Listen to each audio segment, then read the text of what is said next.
On 23rd of June, we come back to court for the same case. And after we concluded their testimony, I recall making an application, and the court gave me an order. After we left court, I didn't go directly to the car.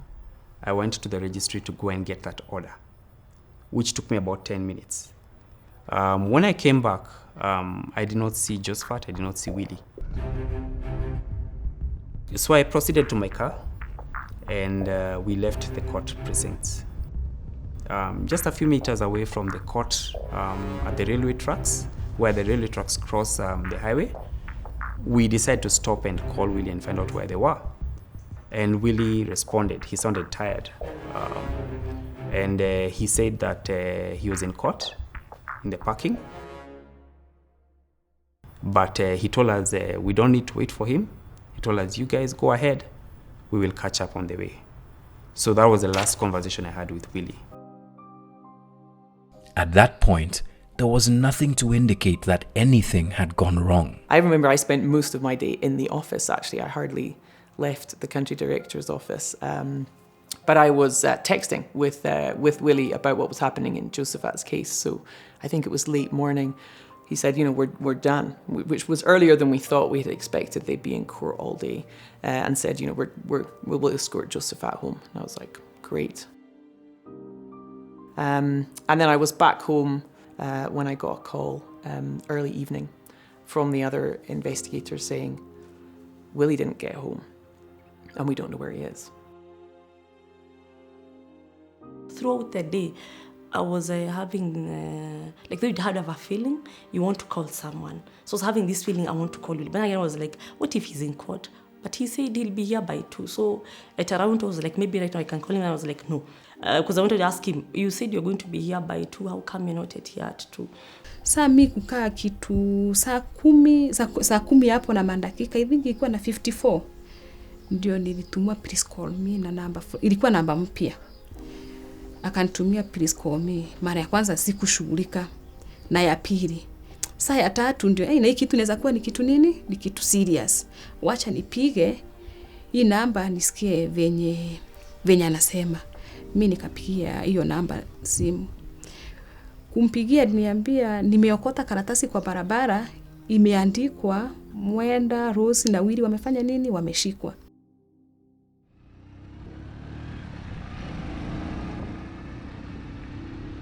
The note with the emergency message was written by Willie. The 3 had been arrested and taken to this administration police post in Syokimau. Willie tossed the note out of the top of the container cum cell, attracting the attention of a border operator. The calls made to Rebecca were made by this man.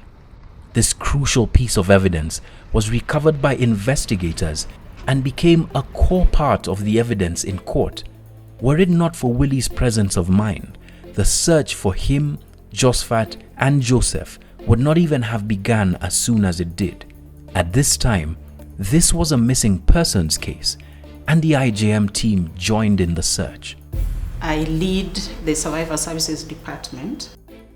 So I got to know about it at about 8 p.m. on that particular day. The wife to Josephat has called her about somebody calling her in the course of the day, and they were not able to really communicate clearly because she was afraid. Kept trying to call that number, and we eventually got hold of that guy who was the Boda driver, who had picked up a note from Willie that essentially said, we're in trouble, call Rebecca. So we asked him, will you go back and get the note? Like, we need to see the note and we need to know where you got it from. So he described what was the AP camp. So we decided we'd go out to the AP camp to see if they were being unlawfully held there, since as far as we could tell, that's the last place where they've been seen. And it's in the middle of nowhere, it's pitch dark. The AP camp was a couple of containers. You say there's nobody there. And I was saying, I want to see the container. That's where the Boda driver says. You tried to call out to Willie? We did sort of make plenty of noise while sort of wandering around, but they were saying there's nobody there, that's just an office. We knew that they would be, straight up to the window or the door and making noise, but we couldn't hear anything, we couldn't see anything. From that night onward, the clock was ticking to find them. Anybody who could, put their hands on deck was brought on board. And so that morning we went to court. Simultaneously, as we searched on this side, there was a team that went in the direction of Mombasa Road. And they went down as far as, I think, Makindu, almost Voi. And as we debriefed on Saturday, it was similar, No feedback from that side, no feedback from this side. This climate of terror must end. Willie Kimani, his client Josephat Mwendwa, and their driver Joseph Muiruri must be found. There was these three families looking up to us to give them direction, to give them an idea where their child is. What was your feeling now going forward about what might have happened? Actually, we thought that maybe when you get abducted, you're going to be found. But actually, we never thought that you'd be found dead. But it reached a point. That was Thursday through Friday, Saturday, Sunday, Monday. When Wednesday reached, I just told God, even if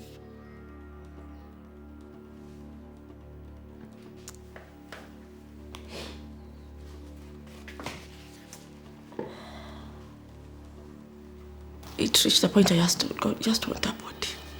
Even if it is a body, it is okay. Because when people get abducted, most of the time, they don't come back alive. The flying squad and serious crimes officers were here as part of a wider attempt to unravel the mystery behind the discovery of 3 bodies fished out of the nearby river earlier. Wakati tulienda tulikuwa na pasta wao. Pasta wao alikuwa mwanamke. Yeye alikuwa amenipeleka hiyo asubuhi. Mimi nilijaribu kuingia, nasikia miguu haitaki.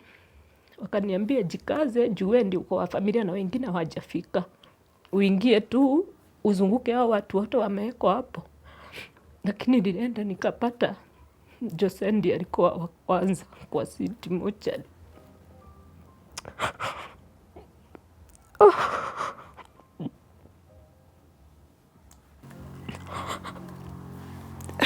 Kuangalia Joseph alikuwa amefura mwili yote. Nikajua nywele yake juu ilikuwa kama ya waria. Walifanya mbaya, walikuwa wamemtoa mpaka macho.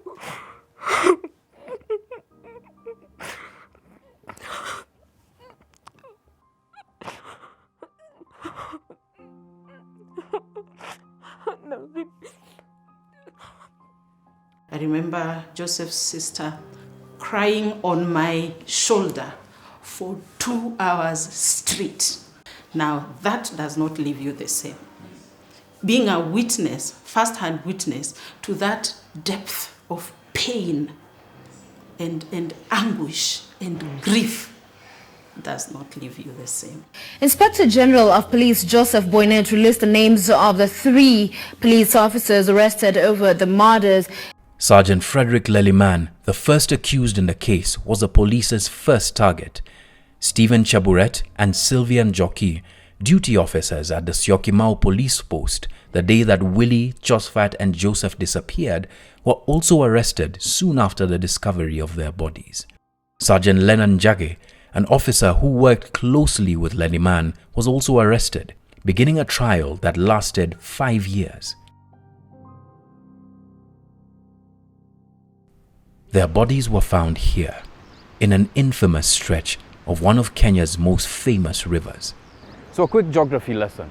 The Athi River is the second longest river in Kenya. It flows all the way up from the Ngong Hills down to the Indian Ocean, which is way back behind me, carrying with it all of the garbage of the communities that live upstream, as you can see. Now, the people who dumped the bodies of Willie Kimani, Josephat Mwendwa and Joseph Muiruri would have wanted for their bodies to have never been found amongst this mass of detritus, really. Fortunately for investigators and unfortunately for them, their bodies were seen floating around this area by residents and were found about a half a kilometer back down there the following day. Now, it's no coincidence that in the archive footage that we've seen, they were using sticks like these. And it's no coincidence that I find one here today. Because unfortunately, again, the bodies of those three aren't the only ones that have been found floating in this river. 4 more bodies, bringing the total number of bodies retrieved from the same spot since the 1st of January this year to 8. Bodies dumped in rivers. Sadly, this isn't uncommon in Kenya.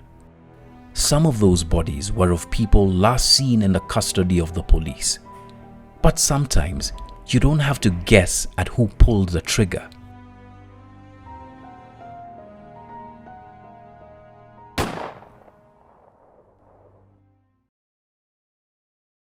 Mimi nakupeleka mahali nilipanda hii miti. Kama nikikuja hapa mkubuka mtoto wangu. Venye aliuliwa. Sasa miti yenye nilipanda ni hapa ndio nilikuja nikapanda miti. Sasa hapa wani kama nikikuja hapa mkubuka mtoto wangu. Mama Alex lives in Mathare, one of the most dangerous parts of the city if you are young and poor. Her son, Alex, was shot by police who allegedly were on the hunt for a suspected thief. That was in 2019. Our most recent data, and I don't like to say data because it's really body count, it's a count of bodies. From April 2019 to June 2021 is about 99 people. So from Mathare, but also Koch, Kariobangi, minimally, but mostly from Mathare. But it doesn't make sense because like Mama Alex's son was killed where people are cooking chapo there. Coming from fetching water as Mtungi. Unajua? Wangoi Kimari works at the Mathare Social Justice Center, the country's first of its kind. She's watched as killings of young men in this community have increased with almost no consequences. So these are the coffins that the mothers took to a protest. They're the mothers and family members of victims who were killed by the police. So they had a protest at the UN. They took this to the UN, the headquarters of the UN, maybe 2 weeks ago. And so these are coffins with the names of people who were killed, but they felt that they had to take them. Whereas a larger narrative may exist and always contradictory remarks from the police that EJs exist or they don't exist, am it's rogue cops, am I bad? For me, it's systematic killing of young people and poor people. That's part of a continuum of denying people basic services, and the most extreme of it is removing them from earth, or killing them. Nachungulia, narudi, nikichungulia, narudi. Sasa wanapiga simu na wanamperemba kwa mfuko. Mama Alex says she saw who killed her son, a feared police officer from a special crack unit just like the one that Leliman belongs to. Just like this officer and his men, Frederick Leliman was the head of a unit called SPIV, which consisted of officers from the regular and administration police, formed as a quick response team. Officers from units like these have a fearsome reputation of shooting first and asking questions later. We've been talking about it, human rights organizations have been talking about it, we've given numbers of people who have been killed extrajudiciously by the police, but still nothing. And the only problem that I have right now is having directors of the CID and the police, IGs, still creating new groups that they call special forces. And their role is only to execute. We are not seeing professional police investigations being done. The moment you are marked to be a suspect of violent crime, then you know your days are numbered. Mama Alex, Sarah, she's just gone into her house to get a picture of Alex, walking through these alleyways and just seeing how close she is to the Mathare Social Justice Center and how many young men in Mathare alone have been killed. It just rips your heart out, honestly. Mama Alex, umepata? A young man cut down before his 21st birthday, leaving family and friends traumatized. This, sadly, is all too common here in Mathare. To be honest, I can't even think about it. I think I've given you... Wangoi starts to share about a 17-year-old boy she knew named Stephen Geshuru, but she doesn't get very far. I took a video of Hold on Stephen's one brother. second. What's making you emotional at this point in time?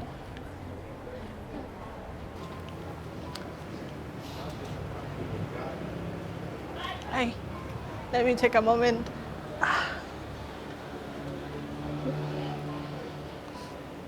I think it's the very callous way that young lives are snuffed.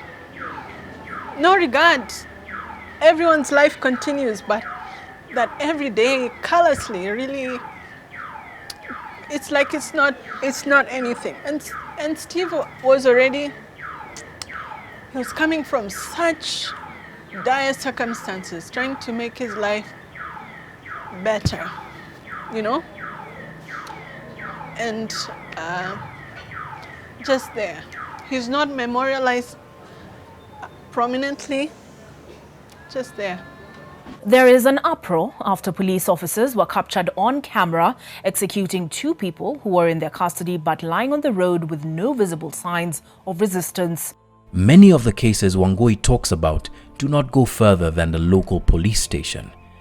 A reluctance by the police to investigate all these deaths leaves crucial leads unfollowed.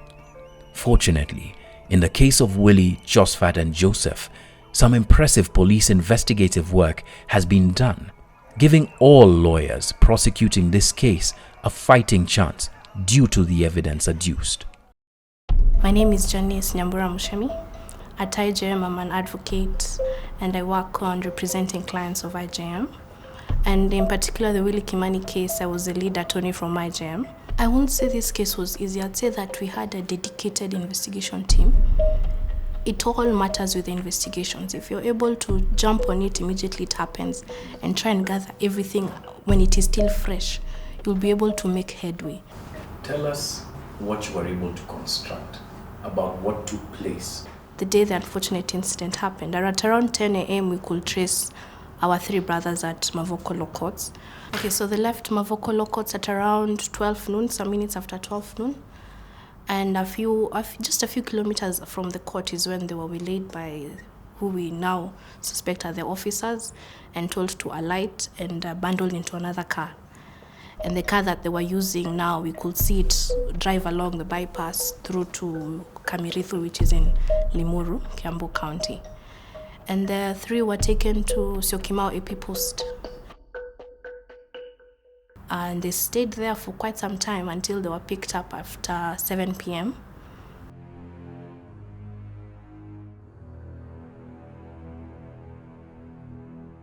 And where they were taken to the killing scene, which is along Mombasa Road, where the crime happened.